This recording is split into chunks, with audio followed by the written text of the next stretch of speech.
Le baron Ampin dont l'enlèvement avait choqué est décédé. Le baron Ampin, dont le rapt avait provoqué un retentissement en 1978, est décédé à l'âge de 80 ans jeudi 21 juin.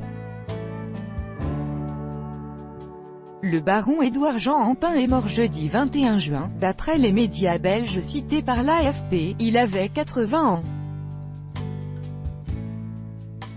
Le puissant homme d'affaires belge et ancien PDG du groupe Ampin Schneider avait été enlevé de manière spectaculaire en plein Paris, devant son domicile avenue Foch, le 23 janvier 1978.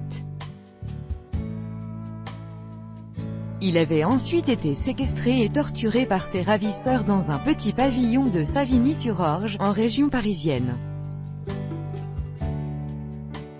Les kidnappeurs, qui réclamaient une rançon de 80 millions de francs, lui ont tranché une phalange d'un auriculaire pour faire pression sur sa famille, ce qui avait à l'époque provoqué un certain retentissement. Durant le rapt, la vie privée du baron avait été jetée en pâture, bête de jeu, maîtresse, précise la Croix. Le riche héritier est dépeint comme un osseur, un flambeur.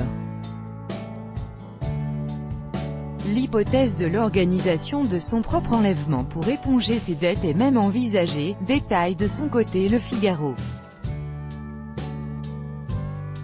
Le baron Ampin avait finalement été libéré après 63 jours de captivité contre une remise de rançon, en réalité des coupures de papier recouvertes de quelques billets, explique encore la Croix, puis la mort et l'arrestation de deux des ravisseurs.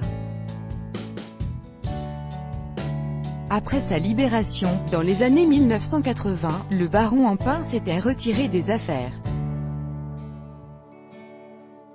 Selon lui, si son rapt n'a pas suscité plus d'empathie, c'est parce qu'il aurait « dérangé » l'establishment en France.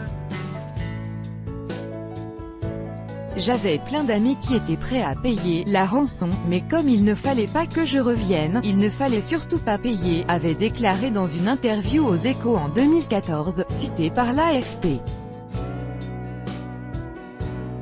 Avant sa mort, il vivait à Monaco avec sa compagne. L'histoire du rapt a inspiré au cinéaste Lucas Belvaux un film en 2009, intitulé sobrement Rapt, dans lequel Yvan Attal interprétait le baron.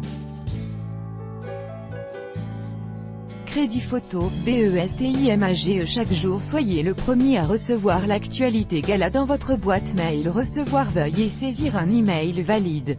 Vous devez accepter les conditions générales d'utilisation du site.